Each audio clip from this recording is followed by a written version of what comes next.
Howdy, everybody. Welcome to the Dome from Home. This is Reese Barrick, and I am down in sort of the depths bowels of the museum this morning. We'll see how the Wi-Fi does down here. I've been thinking of a bunch of different potential things to look at over the next week or two, but I got started on about 10 different things this morning, so I've a little bit of a loss, but I ended up down here in the exhibits area where we have our exhibits collections, which are not in our research collections. And we've got a project that's having fits of starting on and off again that I thought it'd be kind of fun to take a look at where we've been starting. And that is, we have a collection of seashells, which is kind of interesting. It comes from O.R. Britton. It's a Britton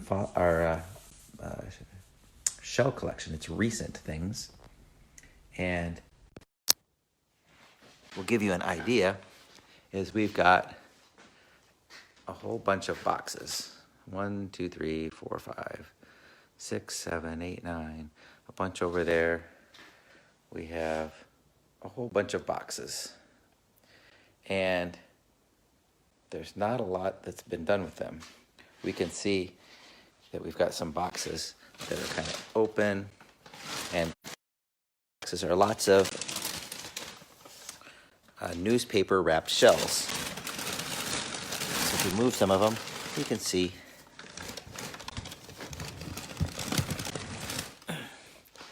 that there's some pretty cool,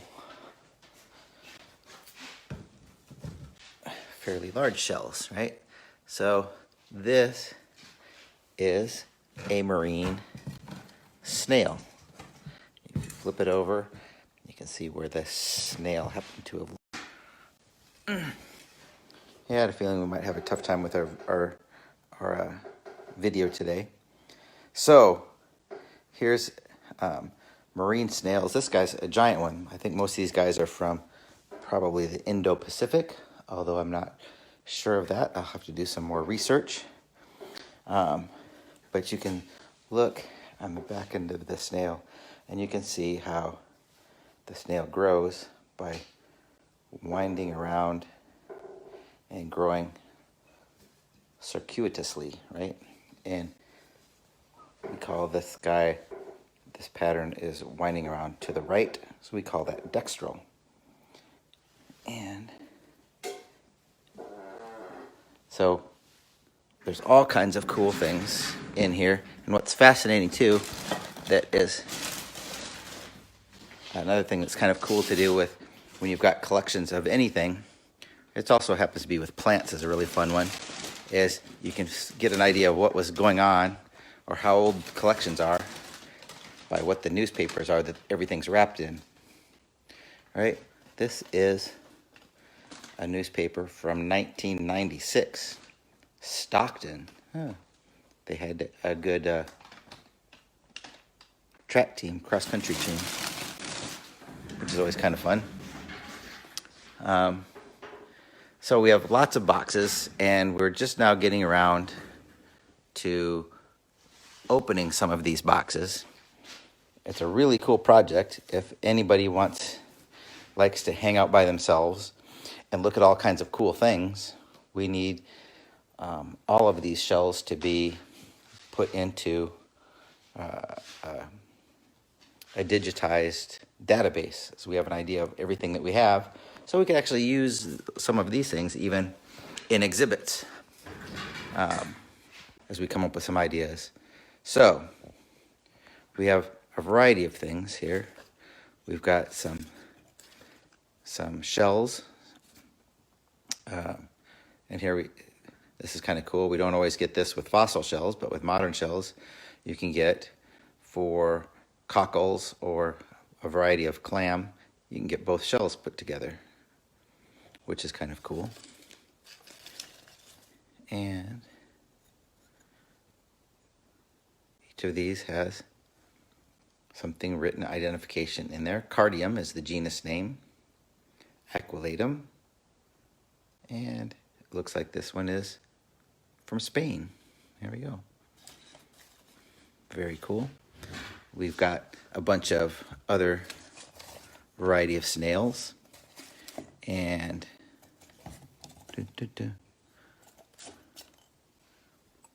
this one is a cool one because I think yesterday I'd shown you, or 2 days ago, a clamshell that had a drill hole through it that was made by a type of snail that's carnivorous snail.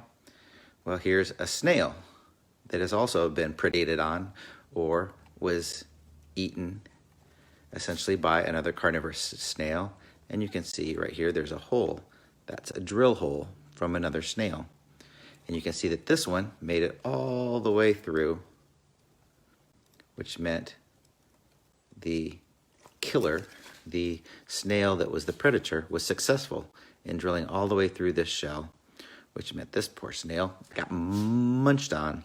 Basically, the predatory snail stuck his proboscis, some of his guts in there, and put in a lot of acids, dissolved the snail inside, and sucked it all back out, which is always kind of a interesting, fun thing, a way for snails to be predators. And what's cool is you can see there's kind of a huge variety of different sorts of snails. And again, snails all grow from, as they get really small. You can see this tip here is basically the juvenile baby snail. And as they grow by growing around and around and adding shell as they grow in a coiled fashion. All right, so you can actually follow this thing. Here's an even better one. Snail growth from when they're tiny, and you can see how he wraps around in a coiled fashion and grows in this, coiled way. Again, I have to be the camera person and the personality, so that always makes it kind of a fun thing to try to do. But as it coils around and around until you get to the point at which it ended up dying and left the shell. And so the snail itself would have all been living pretty much up in here.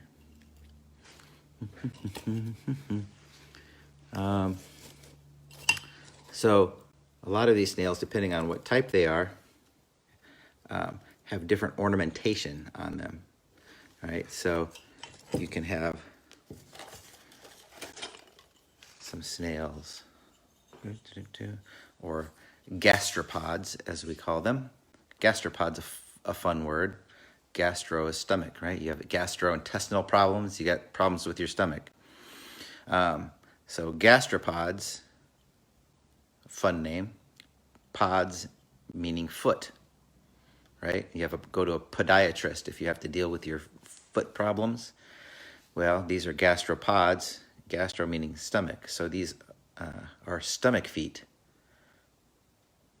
Interesting sort of a thing because they have their essentially muscles that come down here that help them crawl around for movement, and they've got their mouth parts, so they basically are eating from here, and they also have their foot here, so they sort of have a stomach foot. That's where they're called gastropods. Kind of cool. But here's a beautiful shell of a gastropod, and it has very limited ornamentation. And then you can get some, with more ornamentation. All right, so as it grows around, you can see the previous around, they've got these nice ridges that end up in these sharp conical points around the outside that are tied to these ridges that go all the way along the shell. Kind of cool.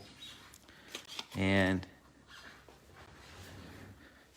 you can also find different gastropods that are completely smooth,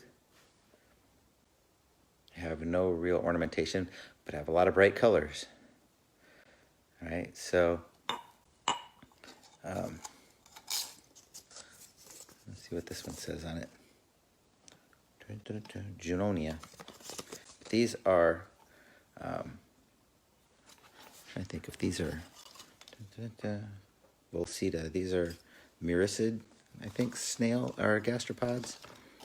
And these guys, you know, we have some snails that crawl around and basically eat detritus, or they eat algae off of things, and other ones are carnivorous. They're trying to capture and eat other organisms like other mollusks. And cone shells are carnivorous, cool carnivorous snails or gastropods. And then you see a whole cool variety. And you can see these guys, the little points at the end here are not solid shell, but you can see they're just sort of grooves. So there's all kinds of different ways of adding shell material. And these guys have very, very thin shells. And you can find a variety of shells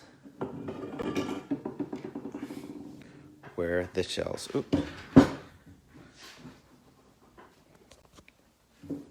are much bigger, thicker. You can actually see here all of the growth lines all along here. That's all growth lines as they're growing in their concentric cycles of growth. So you can actually figure out you can actually slice these open and you can figure out their growth rates, which is kind of a fun thing to do.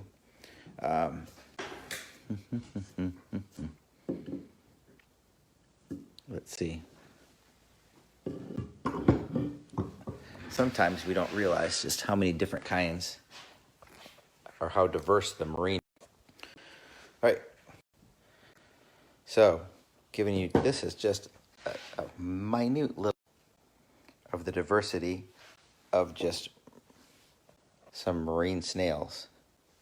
And there are of marine snails, and they come in all sorts of different sizes, colors, whether they grow to the right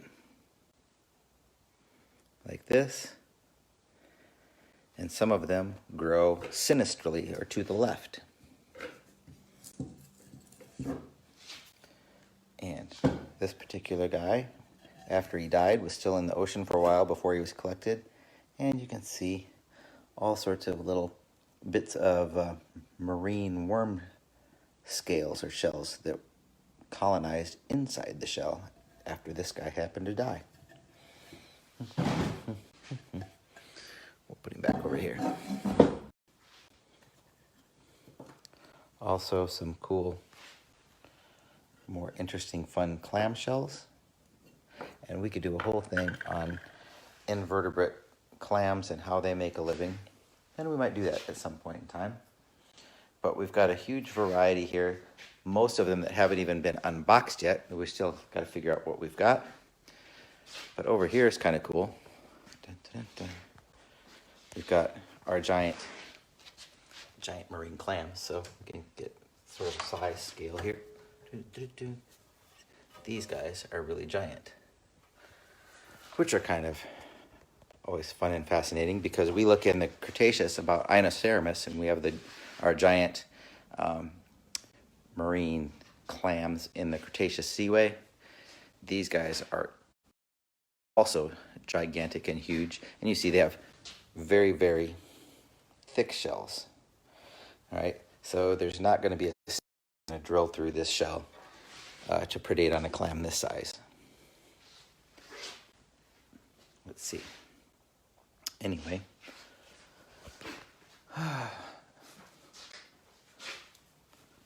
what other fun things do we have?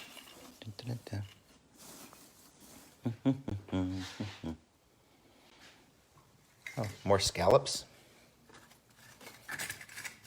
We can get both sides. Scallops are cool because they're clams, and in this group of clams, some of them are actually swimmers. They can very oddly move around. They've got these sorts of wings, and they've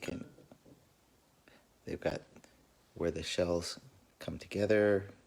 Back here, they've got some muscle attachments, but they can basically open their shells, clap down, puff out a bunch of water, which can get them to swim.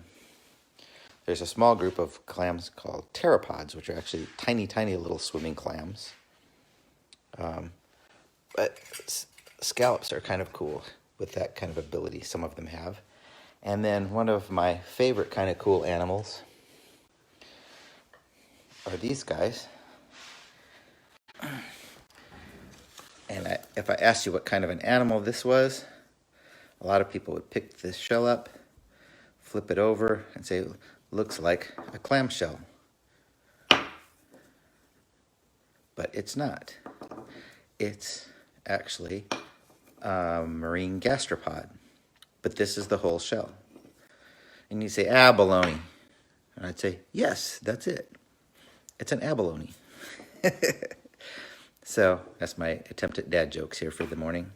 There's nobody here to laugh or roll their eyes, so I can get away with it. So this is actually a snail shell, and you can see over here, you can see where it's starting to grow in its conical shape right here, but it grows very flatly, and it keeps growing around and gets wider and wider and wider, but it doesn't have a whole bunch of whorls. Each one of these things would be called a whorl as it goes all the way around. W-H-O-R-L. So this guy doesn't have a lot of whorls, but you can see that he's growing, going around to the right, but just making one big shell so that the whole gastropod lives in here and has all of these different little siphon tubes going out of the shell. So abalone, and you can see on the inside where you have the very shiny shell material. Do I know the purpose of all of these different ornamentation and patterning of different things? Let's see. No, for the most part, no. Sometimes the patterning is just a matter of trying to in some places there's so much carbonate in the oceans, they're trying to deposit carbonate as quickly as possible so that they keep it out of their system. Sometimes the ornamentation, and there you can see for things like this, they're just trying to grow a whole bunch of shell, and it ends up giving them some ornamentation. I tried to look at some cool lambus gastropods. I don't think I've got any over here that have big fingers off of them. I thought maybe it was for, potentially for stabilizing them if they're in the shallow sort of surf realm, so waves might flip them over, or spacing themselves when they're trying to be in large populations. But a lot of it is just pretty random stuff. I don't know that they're very often used for, they don't have great eyesight, gastropods, for sexual selection necessarily. So I'm not sure that we really have a great idea what all of the ornamentation is for. We do know that there is an arms race. A lot of times shells are either trying to grow up really quickly, to reproduce really quickly, and so they might be smaller, thinner shelled. But if they want to survive for longer periods of time, if they want to survive years to tens of years to hundreds of years, then a lot of times they're trying to grow really thick shells so that other animals can't come either crush them or drill through them, either one. So you can look through at fossils and modern things and through the history and look at sort of an arms race between how do you crunch a shell and how do you make your shell thicker so that you can survive longer. All right, let's see. Try to see if we have any other questions.